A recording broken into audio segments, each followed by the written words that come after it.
Thank you, Owen. I'll just take it from here.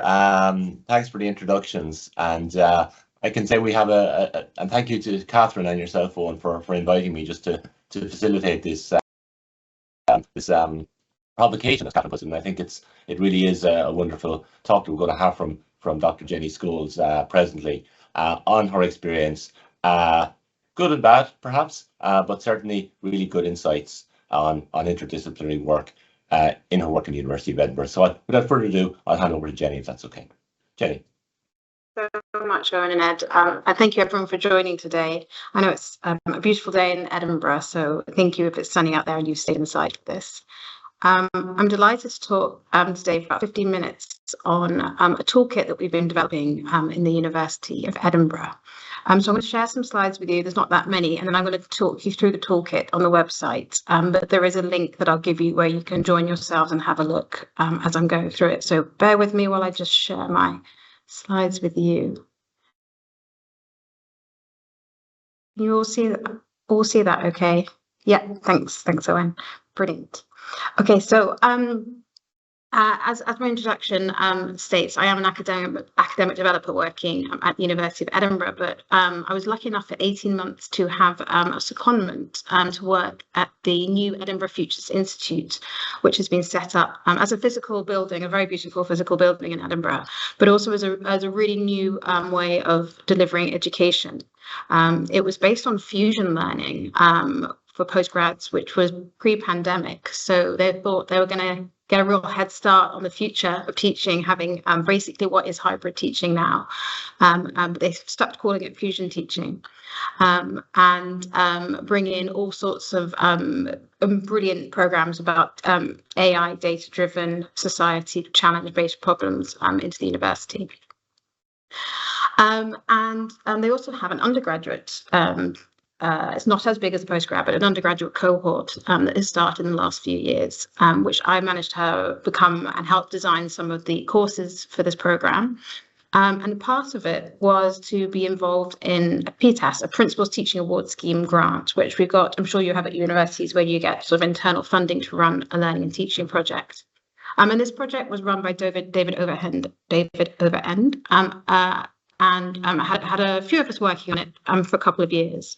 And the idea really was to try and start mapping undergraduate, predominantly, interdisciplinary learning and teaching, what it looked like, but also how we could best support it.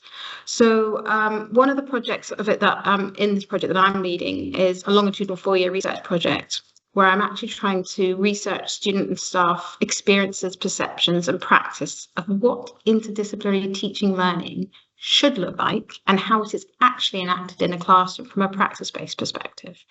When we were starting the project, I always had this feeling that lecturers and my academic colleagues were like, oh, this is brilliant, we're going to get students together, they're going to have all these great discussions, like this math student's going to talk to an English student going, oh, we don't do it like that in maths, we do it like this, and it'd be really, really sort of like quite high level discussions about their disciplines.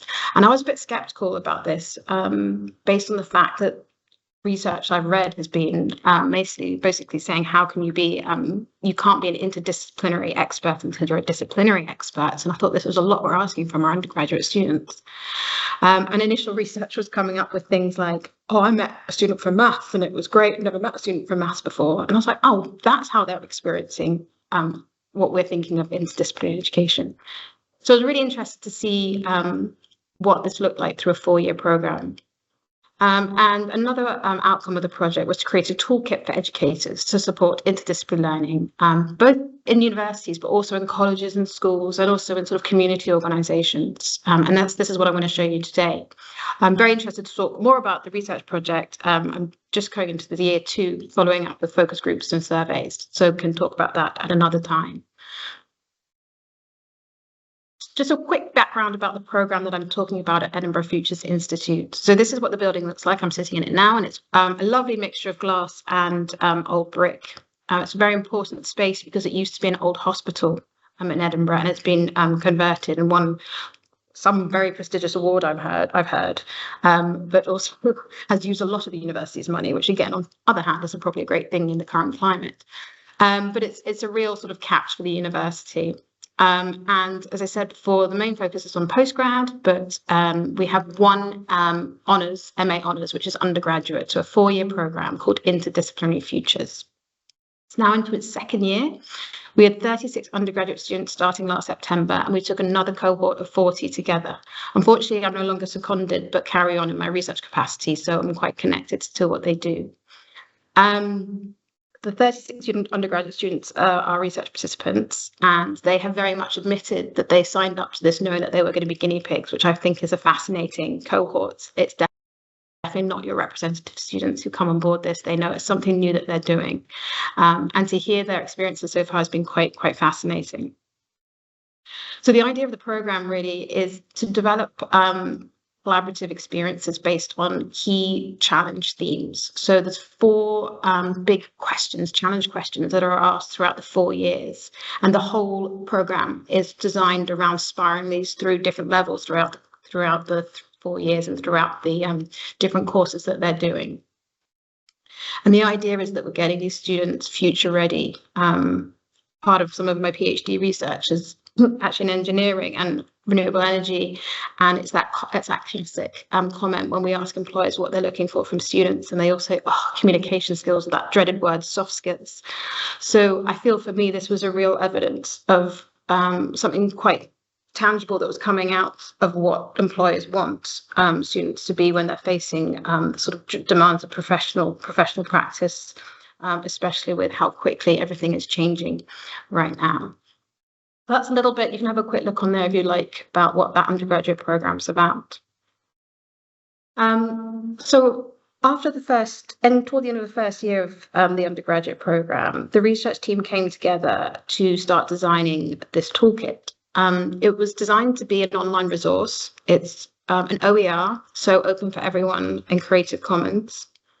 But we wanted to make it a co-creative process when we designed it. So we looked to a lot of different materials and resources when this online resource was being developed. And most poignantly, we looked to our students, which I think is really important to talk about their experiences of what they were finding interdisciplinary should and could and would be for them. We talked to the staff at Edinburgh Future Institute, but we also held a couple of panels with external interdisciplinary experts. So we had people from Birmingham, Manchester, Imperial, London Interdisciplinary School of Education, and also Anglia Ruskin, who are doing some great work, and Edinburgh Napier. So people who are really at the forefront were coming along and sort of sense checking for us, but offering their thoughts on what could be included. And we wanted to offer people some really practical, tangible things that they could use on this resource, as well as some ideas and some sort of methods behind our ways of thinking, as well as a long list of resources and references that people could access. During this co-creative process, we came up with 6 areas that we thought we could develop into distinct categories on the blog site. So firstly, what is interdisciplinarity? There's a lot of arguments out there that you can't carry on with your interdisciplinary work before you've defined it properly. And we actually argued for the opposite. We think it's something that should be held open for people to find their own understandings of it. And actually, it's a healthy debate to be had about how people understand interdisciplinarity. Working with challenges, this is much more about the challenge-based idea. A lot of you are familiar with the challenge-based courses that are going on in a lot of universities right now. So this helps you set up what a program or a course could look like based on challenge-based questions. And collaboration is its own section, could be known as group work. But as we all know, group work, you can't just bring people together and expect collaboration to happen. So group work is a mainstay of interdisciplinary learning and teaching. So we thought this was an area that really needed a bit more exploration. And then we have a section on interdisciplinary methods. So what kind of methods could you be teaching to make sure that the students are understanding how to approach these challenge-based questions. We've done this in four ways, in sort of 4 sections in our program, in the EFI program, and we've done this under a 2-year course. So it's a course that's meant to run over 2 years and sort of spiral up in difficulty and cognitive challenges. But the idea is that the students are on this course called Researching Global Challenges for 2 years. And in that course, they learn different data skills and data analysis and data methods. It's as a designer and then running that course, it's incredibly challenging because you're trying to cover all sorts of different data collection and data analysis methods in a 2-hour workshop once a week over 2 years. So you can only be really giving students a taster. And that causes its own frustrations because some people think, well, number one, some people panicked and thought I need to be an expert in all of these. And what was lovely was a student came up to me once. She said, I need to be an expert, but I'm really loving the ethnography that you're talking about. And I was like, oh, that's lovely. You're recognizing what you're strong at. And I think for me, it was trying to get that message across that you don't need to know all of these in detail, but you need to know that they exist, and you need to know that they can be used in certain ways at certain times. And your idea when you're in professional life is to know that this problem would necessitate a different kind of research method than maybe that you're trained to in just one discipline. And you can go out and look for that person who could do that method or who could advise you. But if there's one method that they're really, really excited about, like ethnography, that's the one that they can do in the honours project. So it was quite demanding on the students to be exposed to that, and also very demanding on the staff to try and deliver all those different disciplines, all those different data analysis and work and sort of different kind of practice. Like we did creative practice, we did cultural analysis, we did quantitative, we did qualitative, and to make sure that that person who's teaching it has the expertise themselves in all of it. I was certainly called out when I had to teach art statistics, and the student knew way more than I did, and that's quite embarrassing. And then we're going on to assessment strategies. And this is, I think we were talking before this started about what are the quick wins you can do to get interdisciplinary methods embedded into your classroom. And some of the assessment strategies can actually really be quite good at trying to get people to work collaboratively and to work in different methods so setting yourself up from the assessment first is quite a good way of thinking about it. And then really interestingly and really importantly is the ethical practice. So as soon as we're dealing with challenge-based problems, we need to think about the ethics of this, about the emotions involved and the reflexivity that we need, both as teachers and students, to bring in. So a whole course that runs alongside Research and Global Challenges is called Reflections on this programme, where students are taught how and why and what to reflect on. And they're not fans of it. They think it's kind of fluffy and what's the point, but again, I'm thinking this is a long-term win for them when they're going to understand, when they are sort of professionals practicing there, how important this skill is that they've been taught. It's also a real struggle for the staff. We run a lot of the workshops using tutors, and when you're dealing with really quite emotional and big challenges that are posed each week as different questions, tutors are only paid for 1 hour of prep time. And they find themselves put in really awkward positions because someone said, I was quizzed about decolonization and they weren't happy with my response, and I felt really out of my depth. Or we actually touched on the Palestine and Israel issues. And, when we want to be exciting and future cutting and all this stuff with the challenges out there, we can't take away the emotional process. So we've given quite a lot of advice about how to approach that emotional element of the teaching in this. So there's a QR code there that you can have a look at, or the website. I'll take you through it in a moment. I just wanted to show you something else that I led because I really enjoyed this. So I'm going to give it a little bit of airtime. But we were trying to do a learning and teaching strategy based on this toolkit that we thought we could sort of have going, sort of introducing it and saying what we should do as interdisciplinarians. And it didn't feel right to me to have something that was so closed down and so sort of formal. And colleagues in the university, Sean Bain and other people in the Centre for Digital Education did an online manifesto in 2016, and it got a lot of attention and was really great just to add some provocations. So we thought we'd try our hand at this. So we're halfway through writing up a paper to back this up because we've used a lot of research from the students, but also a lot of literature to make these points. And online to the manifesto, there's a wee 5-minute video that we've made that sort of brings these points to life a bit. But these 11 points or elements of interdisciplinary teaching really help provoke and make students and staff think about what they're trying to achieve when they're trying to design courses, but also honour the philosophy of interdisciplinary teaching. So we made this manifesto up. There's a longer version at the PDF there, but the idea is it's a learning activity to begin any courses or programs in this area. I found with the course, with the program that we were running, we didn't allow enough time for students to thrash this out. And we sort of, I felt, started them halfway through it. So it's only on sort of hindsight and reflection. I'm actually doing some of the research focus groups that they have the space to kind of figure out how they fit into this journey of interdisciplinarity.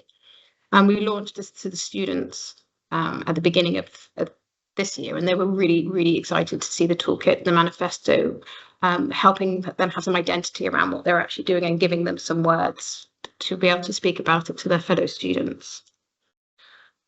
So what I was going to do, if it's okay with you, I'm just checking the time, is just quickly take you through the toolkit and show you the sites. I don't want to rush you through it, but at least I can signpost it for you.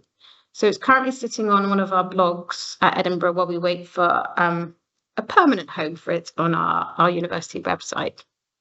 But the advantage of this means we can edit it quite quickly ourselves.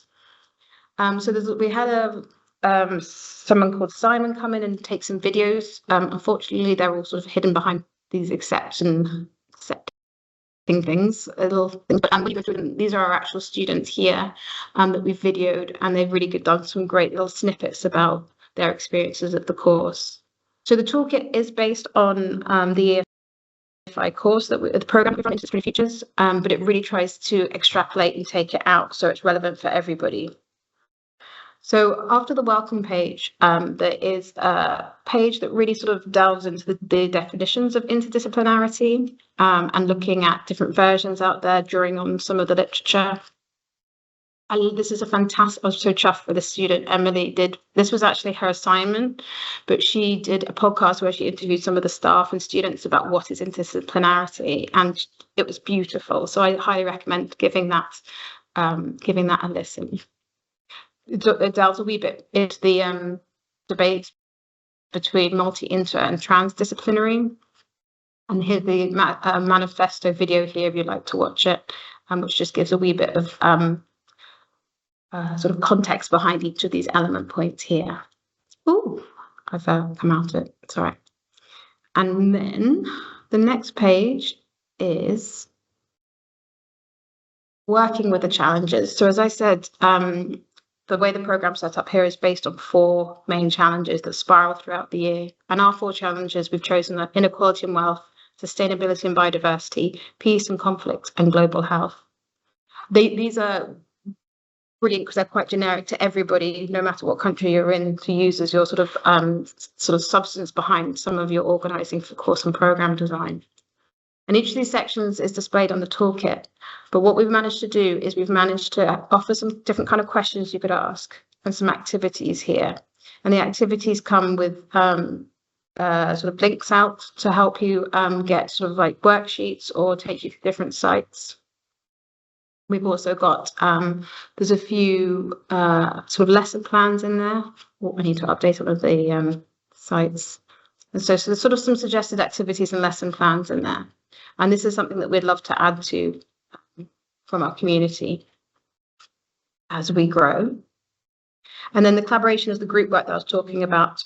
So here, this gives just some advice about working in groups, leadership, collaboration across disciplines, how to work with external partners, how to connect with external partners, and some resources on group work.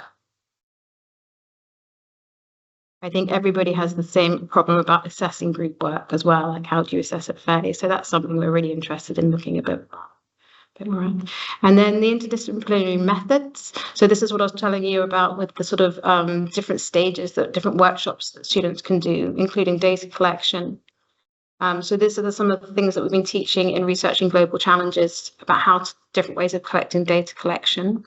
We've got some activity packs down here and some further reading for each of these sections. So the second one was data analysis. This is really popular at the moment, especially with big data and AI coming in. And then cultural analysis, we've got quite a lot of creative people on the program. So we want to make sure that we're doing things like creative practice. So we use a lot of dean making, photography, just drawing. And students struggle with that at the beginning, but we're hoping it's becoming much more attractive. So again, some lesson plans there for you. And then two more. We have the assessment strategies. So assessment strategies, as some of you, as we've talked about before, is the group assessment. So how to actually do some group assessment work. Am I out of time, Owen? Or are you just holding your hand up? No, definitely not. Sorry, no. So sorry.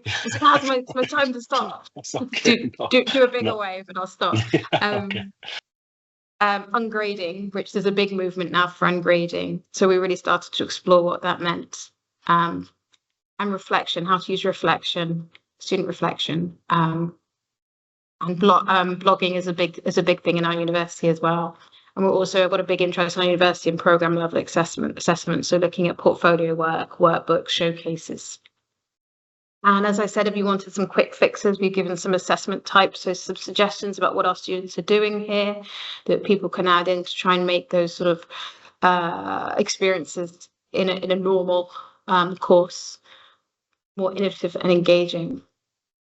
And finally, ethical practice. So this is where we got to sort of draw onto the emotions and what I love this word of humble inquiry, the humble inquiry side of being an interdisciplinary practitioner and student.